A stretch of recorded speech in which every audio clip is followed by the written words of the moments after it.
इस वीडियो में हम करेंगे कार्य शिक्षा यानी वर्क एजुकेशन का यूनिट 2, जिसका नाम है कार्य शिक्षा, इतिहास और क्षेत्र। यानी हम यहाँ पे अभी जो हमारा वर्क एजुकेशन सब्जेक्ट है, इसके इतिहास से रिलेटेड इसकी पृष्ठभूमि को पढ़ेंगे कि कैसे कैसे इसकी शुरुआत हुई और ये कहाँ से चला आ रहा है और इसके कौन कौन से क्षेत्र हैं। तो शुरू करते हैं इसका ऐतिहासिक परिप्रेक्ष्य यानी इसकी हिस्ट्री जान लेते हैं कि ये जो कार्य शिक्षा है ये कोई नई अवधारणा नहीं है, बल्कि जब से मानव सभ्यता आरंभ हुई थी तभी से कार्य का महत्व बना हुआ है। हाँ जी, जब मानव सभ्यता का उत्पन्न हुआ तो कहीं ना कोई लिटरेचर था, हमारे पास कोई लिपि नहीं थी, बल्कि इंसान ने काम करना ही शुरू किया था सबसे पहले। तो यदि बात की जाए तो 4000 वर्ष पूर्व लगभग औपचारिक शिक्षा का जब आरंभ हुआ, जहाँ पुस्तक पढ़ लेने पर बल ना देकर कार्य शिक्षा पर बल दिया गया था। हाँ जी, जब आप पुराने गुरुकुल वगैरह की बात करते हैं, गुरुकुल आश्रम, ये सारी चीजें, तो वहां पर क्या होता था, वेदों का अध्ययन तो होता ही था, साथ ही साथ हाथों से कार्य किया जाता था, जैसे लकड़ियां चुनकर लाना, अपनी जो कक्ष है उसकी साफ सफाई स्वयं करना, खाना पकाना। तो ऐसे जो कार्य शिक्षा है उनको गुरुकुल में दिए जाते थे।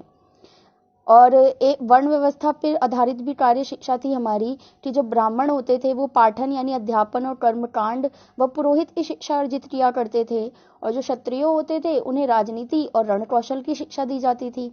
जो वैश्य में आते थे उन्हें कृषि, पशुपालन, मूल्य अनुमान, व्यापार, वाणिज्य, इन सब में इंक्लूड किया जाता था। और जो शूद्र हमारे चौथे वर्ण हैं उन्हें सेवा कार्य की शिक्षा दी जाती थी कि उन्हें सेवा कार्य कैसे करना है। आगे चलते हैं। बौद्धिक काल में जीवन उपयोगी ज्ञान पर बल दिया गया। जब बौद्धिक काल आए, महात्मा बुद्ध का जब टाइम था, तो उस समय कताई, बुनाई, कला, संगीत, इन सब चीजों पर भी बल दिया गया। उसके बाद जब ईसाई और इस्लाम धर्म का प्रचार हमारे देश में बढ़ने लगा, तो बहुत सारी धार्मिक, सामाजिक और आर्थिक क्रांतियां हुई, यानी चेंजेस आई।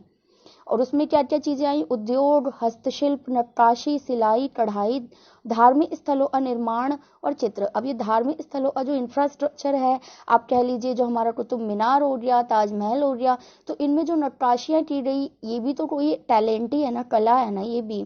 तो इन सारी चीजों में उभार आया।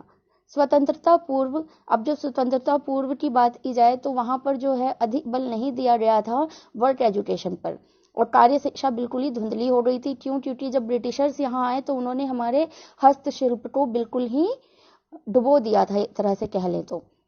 लेकिन उसके बाद सब शिक्षा के लिए आवाज उठाने लगे, तो 1854 में मैग्ना कार्टा आया, जिसने कई सारी शिक्षा संबंधी सकारात्मक परिवर्तन किए, परंतु व्यावसायिक शिक्षा के जो थी वो ना के बराबर थी। इसमें भी जो वर्क एजुकेशन है उस पर ध्यान नहीं दिया गया।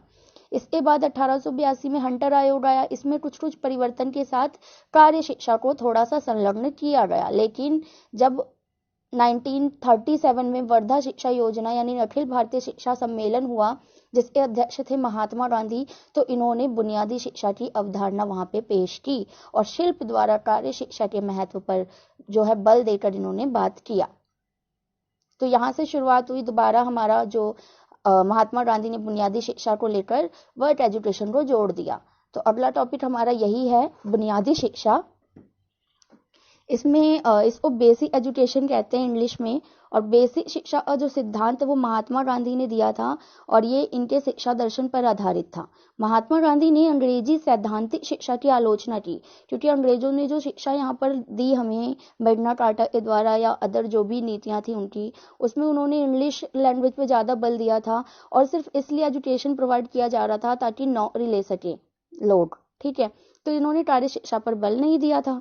तो विभिन्न विद्यालयों में निम्नलिखित बुनियादी हस्तकलाओं को चुना जा सकता है, ये बेसिक एजुकेशन ने कहा, जैसे कताई और बुनाई, बढ़ई का कार्य हो गया, लकड़ी दस्तकारी, कृषि, बागवानी, चमड़े का कार्य, लेदर वर्क, कुम्हार का कार्य, मत्स्य पालन, और भौतिक वातावरण के अनुसार और भी कार्य हो सकते हैं। यहाँ पर बेसिक शिक्षा के कुछ आधारभूत सिद्धांत है जो कि इम्पोर्टेंट है। ये इसके सिद्धांत है कि ये शिक्षा को अनिवार्य व निःशुल्क बनाना चाहता था, शिक्षा को आत्मनिर्भर बनाने का सिद्धांत दिया गया, सत्य, अहिंसा व सर्वोदय का सिद्धांत यानी सबका एक साथ विकास हो, शिक्षा को जीवन से जोड़ा गया, शिक्षा का माध्यम क्या बताया गया, मातृभाषा, सामाजिक शिक्षा का सिद्धांत दिया गया यहाँ पे, और शिक्षा की हस्त कौशलों पर केंद्रित किया गया कि शिक्षा जो है वो हस्त यानी हाथों से काम करने पर जुड़ा हुआ हो, ज्ञान को एक इकाई के रूप में विकसित किया जाए। तो ये सब इसके सिद्धांत थे। अब बात कर लेते हैं बेसिक शिक्षा के उद्देश्यों की। तो इसके मुख्य उद्देश्य थे सांस्कृतिक, व्यक्तित्व, संपूर्ण जीवन व नैतिक विकास, साथ ही साथ चरित्र निर्माण करना और नागरिक सुलभ गुणों का विकास करना, साथ ही शिक्षा को स्वावलंबी बनाना कि शिक्षा अपने आप में जो स्वावलंब हो, जो भी व्यक्ति शिक्षित है वो किसी पर डिपेंडेंट ना हो, बालक के मस्तिष्क को सुंदर बनाना और सृजनात्मक विकास। तो ये इसके उद्देश्य थे बेसिक शिक्षा के। आगे चलते हैं, अगला हमारा टॉपिक है कोठारी आयोग का। तो देखते हैं कोठारी आयोग ने जो है वर्क एजुकेशन को लेकर अपनी क्या राय रखी। अगर आप इसको डीपली पढ़ना चाहते हैं तो यही टॉपिक सेम कोठारी आयोग जो है, इसके सुझाव, इसकी लिमिटेशन, सारी चीजें आप जो हमारा एक और डीएलएड का सिलेबस का सब्जेक्ट है एजुकेशन एंड सोसाइटी, आप उसमें देखिए, शायद उसका यूनिट 3 या 4 होगा, उसमें ये बहुत ही अच्छे से डीपली किया गया है। मैंने वीडियो भी उसकी बना रखी है। तो जो कोठारी आयोग है, इसके अध्यक्ष थे डॉक्टर डीएस कोठारी, जिनके नाम पर इस आयोग का नाम रखा गया। इन्होंने पूरे देश की तत्कालीन शिक्षा व्यवस्था का सर्वेक्षण करके उसमें सुधार किया जाए, ये महसूस किया गया। एक्चुअली ये अकेले व्यक्ति नहीं है, साथ में और भी समिति में और भी लोग थे, बट ये उनके अध्यक्ष थे। तो पूरे देश के लिए एक समान शिक्षा प्रणाली लाई जाए, जीवन से संबंधित शिक्षा पर बल दिया जाए और उत्पादकता के साथ संबंधित हो हमारी शिक्षा, यानी कि वो प्रोडक्शन में भी अपना हाथ दे, यानी कि पढ़ा लिखा व्यक्ति घर में बैठा रहे, वो देश के प्रोडक्शन में जो है वो भाग लेगा। कोठारी आयोग द्वारा प्रस्तावित कार्य अनुभव की विशेषताएं, इन्होंने क्या विशेषताएं दी हैं? एक तो उत्पादकता पे जोर दिया है, प्रोडक्शन पे, क्रियाओं की व्यापकता की बहुत सारी क्रियाएं होंगी, बुनियादी शिक्षा से संबंधित जो हमारे महात्मा गांधी ने दिया वो, और विभिन्न स्तरों पर कार्य शिक्षा, देहाती स्कूलों में उत्पादक कार्य यानी देहाती स्कूल या जो ग्रामीण स्कूल होते हैं वहां पर, और सुविधाओं में वृद्धि की जाए जिनसे ये शिक्षा जो है बच्चों को आसानी से मिले। अगला टॉपिक हमारा आता है ईश्वर भाई पटेल समिति 1977 की। तो ईश्वर भाई पटेल जो कि गुजरात विश्वविद्यालय के उप कुलपति थे, वो इसके अध्यक्ष थे और वो इसे लेकर आए। इन्होंने कार्य अनुभव को नया नाम दिया और कहा कि ये समाज उपयोगी उत्पादक कार्य यानी SUPW, तो सोशल यूज प्रोडक्शन वर्क है ना, तो ये उसकी फुल फॉर्म हो जाएगी। तो इसके जो है इन्होंने 6 निम्नलिखित क्षेत्र बताए गए, ये आप पहले भी पढ़ चुके हैं, ये किसी और भी सब्जेक्ट में आया हुआ था। ये 6 के 6 क्षेत्र, एक तो है स्वास्थ्य व स्वच्छता, भोजन, आवास, वस्त्र, संस्कृति व रचनात्मक कार्य, सामुदायिक कार्य व सेवा। ये बहुत ही इंपॉर्टेंट है, ये 6 क्षेत्र जो है ये आगे भी कई बार आएगा आपके पास। तो इन सब से जुड़ा हुआ होना चाहिए हमारा कार्य शिक्षा। साथ ही साथ इसी टाइम पे 1977 में ये एनसीईआरटी ने जो है 10 वर्षीय स्कूली शिक्षा रखी और उत्पादकीय कार्य से जोड़ा गया इसको। शिक्षा के साथ साथ इन्होंने कार्य पर बल दिया, कार्य कुशलता की भावना जागृत करना, आत्म सुधार व समाज सेवा, समाज उपयोगी वस्तुएं उपलब्ध कराना। जो समाज में कोई ना कोई काम करे, समाज के लिए उपयोगी होनी चाहिए वो चीज, ठीक है। आगे चलते हैं, 1986 का राष्ट्रीय शिक्षा नीति, यहाँ भी देख लेते हैं वर्क एजुकेशन के बारे में क्या कहा गया है कि ये जो है हमारी 1986 की तत्कालीन प्रधानमंत्री राजीव गांधी द्वारा ये शिक्षा नीति की घोषणा की गई थी। और राष्ट्रीय शिक्षा नीति 1986 के अनुसार कार्य शिक्षा का महत्व और उपयोगिता पढ़ लेते हैं, जो कि बहुत ही इंपॉर्टेंट है। इसकी उपयोगिता या महत्व ये है कि ये हाथ से कार्य द्वारा स्वावलंबी बनाता है, कि अगर आपके पास हाथों का गुण है, कुशलता है, टैलेंट है, तो वो आपसे कोई छीन नहीं सकता। श्रमजीवी व बुद्धिजीवी के बीच अंतर कम करना, कि चाहे कोई इंसान श्रम अपने काम कर रहा हो या बुद्धि से, दोनों ही सम्मान के योग्य हैं। शारीरिक विकास में सहायता करना, विभिन्न कौशलों का विकास, वैज्ञानिक व तकनीकी जानकारी देना, व्यवसाय का आधार प्रदान करता है ये, और देश की उत्पादकता क्षमता बढ़ाने में भी सहायक होता है। नई पीढ़ी को जागरूक और प्रगतिशील बनाना, क्रियात्मक अनुभवों को उचित स्थान देना, कि जो एक्सपीरियंस इंसान के पास है, जो उसने काम करके सीखा है, उसको एक प्लेटफॉर्म मिल सके, स्वयं करके सीखने पर भी ये बल देता है। अगला टॉपिक हमारा है राष्ट्रीय पाठ्यचर्या की रूपरेखा 2005। अब जैसा कि आप यहाँ पे नाम में देख रहे हैं, पाठ्यचर्या यानी इस सिलेबस की बात ये करता है कि किस क्लास में बच्चा क्या पढ़ेगा अकॉर्डिंग टू वर्क एजुकेशन।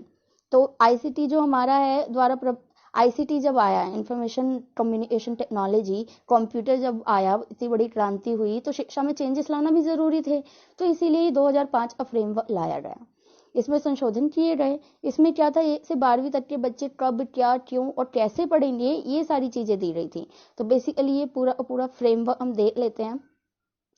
कक्षा 1 से 5 में जो है वो मातृभाषा बच्चे पढ़ेंगे, जो कि क्षेत्रीय भाषा भी हो सकती है, अंग्रेजी, साथ ही साथ गणित होगी, कला, शिल्प, शारीरिक शिक्षा और कार्य शिक्षा, ये सारे जो चीजें हैं ये बच्चे प्राइमरी लेवल तक पढ़ेंगे। इसके बाद कक्षा 6 से 8वीं में ये सारे तो पढ़ेंगे ही पढ़ेंगे, साथ में सामाजिक अध्ययन पढ़ेंगे, जिसमें इतिहास, भूगोल, राजनीति और अर्थशास्त्र इंक्लूड होगा। उसके बाद जब कक्षा 9वीं और 10वीं की बात करते हैं तो ये सारे सब्जेक्ट प्लस ये जो सामाजिक विज्ञान वाला सब्जेक्ट है ये तो पढ़ेंगे ही पढ़ेंगे, लेकिन इसी के साथ में ये पढ़ेंगे कंप्यूटर और शांति शिक्षा, क्योंकि इस समय जो बच्चे टीनेज हो चुके हैं तो उनके लिए शांति शिक्षा प्रोवाइड करना भी बहुत जरूरी होता है। कक्षा 11वीं और 12वीं में भौतिक विज्ञान, रसायन विज्ञान, जीव विज्ञान, मनोविज्ञान, व्यापार और अन्य अच्छे विषय। जैसा कि आप आज का टाइम देख लीजिए, आफ्टर 10th बच्चे क्या करते हैं, अपनी इच्छा अनुसार सब्जेक्ट चूज करते हैं, तो वही यहाँ पे आपको लिखना है। अगला जो हमारा टॉपिक है कार्य शिक्षा का क्षेत्र यानी कि एरिया एंड स्कोप, और ये मैं आपको बता दूं कि हम पहले ही पढ़ चुके हैं, बहुत ही आसान है। कौन कौन से क्षेत्र हैं कार्य शिक्षा के, जो 6 मैंने अभी अभी बताए थे। सबसे पहला है स्वास्थ्य व स्वच्छता, जो कि क्लास 1 और 2 में हम क्या पढ़ा सकते हैं, साफ सफाई की रैली निकलवाना या थोड़ा बहुत साफ सफाई पे ध्यान देना। और 3 से 5वीं तक के बच्चों के लिए दंत मंजन, साबुन आदि की जानकारी कि कौन सा साबुन हर्बल है, कैसे इस्तेमाल करना है, हम साफ सफाई का ध्यान कैसे रखेंगे, अदर चीजें। दूसरी चीज है भोजन, इसमें आहार और पोषण की जानकारी दी जाएगी कि किस वाले खाने में कैसा होता है, जंक फूड नहीं खाना चाहिए, क्या खाने से विटामिन ए मिलेगा, किस कमी से हमें क्या रोग हो जाता है, ये सारी जानकारी यहाँ पे दी जाएगी। आवास में यहाँ पे क्या होता है, पेपर वर्क, लकड़ी से काम करना, जिल्द चढ़ाना, कार्ड्स बनाना, सब हमारा मतलब आपको बेसिकली इन चीजों को ध्यान में रख के वर्क करवाना है। परिधान यानी वस्त्रों की बात करें तो बटन टांगना हो गया, कढ़ाई, बुनाई, सिलाई, जो भी चीजें आपकी वस्त्र से रिलेटेड हो रहे हैं, साफ वस्त्र पहनना, वस्त्रों को धोना, कैसे रखना है, ये सारी चीजें। मनोरंजन व संस्कृति में सांस्कृतिक गतिविधियां जाएंगी, सजावट करना, एनुअल डे पर फ्लावर्स बनाना, मंच की सजावट करना, खेल खेलना। सामुदायिक सेवा जो होती है समाज से रिलेटेड होती है, इसमें स्वास्थ्य रैलियां निकालना, कृषि में लोगों की मदद और लोगों के प्रति संवेदनशील होना कि हम दूसरों की मदद कैसे करें अपने टैलेंट को लेकर। इसका लास्ट जो टॉपिक है वो है कार्य शिक्षा की पौराणिकता यानी कि मिथक, myths about the word education, यानी वर्ड एजुकेशन को लेकर लोगों के बीच में कैसे मिथ बने हुए हैं, लेकिन रियलिटी कुछ और ही होती है। तो सबसे पहली मिथ जो है वो ये है कि यह केवल जीविकोपार्जन के लिए। लोग सोचते हैं कि वर्ड एजुकेशन अगर आपको पढ़ना है तो सिर्फ आपको नौकरी ही लेनी है या आपको एक काम ही करना है, लेकिन ऐसा नहीं है। यह हस्तकार्य जो है वो व्यवसायिक शिक्षा से जुड़ा हुआ है, आप अपना व्यवसाय लगा सकते हैं और विभिन्न कौशलों का विकास भी आपके अंदर हो सकता है, आपकी तर्क शक्ति बढ़ती है, आपको जीवन जीने का अनुभव मिलता है, बहुत सारी चीजें यहाँ पर इंक्लूड होती हैं। दूसरा जो मिथक है वो ये है कि कार्य शिक्षा छात्रों को कोई मार्गदर्शन नहीं देता, कि कार्य शिक्षा स्कूल में ये सब्जेक्ट तो लगा दिया लेकिन कोई टीचर इसको मार्गदर्शित नहीं करता, लेकिन सत्य ये है कि शिक्षकों द्वारा विशेष ध्यान व मार्गदर्शन दिया जाता है और देना चाहिए एज अ टीचर, क्योंकि अगर लगा हुआ है सिलेबस में उस पर कुछ ना कुछ विशेषताएं हैं, ध्यान देना चाहिए ना उस पर। अगला जो है हमारा मिथक वो ये है कि कार्य शिक्षा केवल कृषि से संबंधित है। कुछ लोग सोचते हैं वर्क एजुकेशन मीन्स हमारा प्राइमरी सेक्टर एग्रीकल्चर, लेकिन ऐसा नहीं है। यह सभी उत्पादन गतिविधियों से जुड़ा हुआ है, चाहे आप जूते बनाने की फैक्ट्री लगाइए, चाहे आप ड्राइंग बनाते हैं, चाहे आप पेंटिंग लगाते हैं, एग्जीबिशंस करते हैं, तो यहाँ पे इसका जो एरिया है बहुत ही ज्यादा वास्ट है। चौथा जो मिथक है कि कार्य शिक्षा भी व्यवहार में सैद्धांतिक ही है, कि कहने को तो कार्य शिक्षा प्रैक्टिकल सब्जेक्ट है लेकिन फिर भी स्कूल्स में लगा दिए हैं, बच्चे इसको पढ़ लेते हैं और भूल जाते हैं। तो ऐसा नहीं है, इसकी सत्यता ये है कि छात्र गतिविधियों में रुचि लेते हैं और करते हैं और एक्सपीरियंस भी लेते हैं और लेना भी चाहिए। अगर ऐसा नहीं है तो जो हमारे भावी शिक्षक अब बन के जाएंगे स्कूल्स में वो इस पर ध्यान देंगे।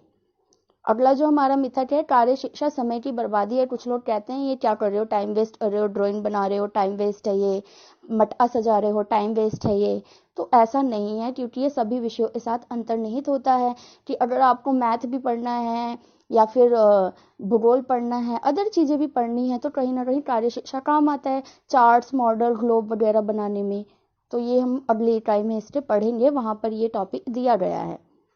तो ये आपका जो है यूनिट 2 यहाँ पे कंप्लीट हो गया।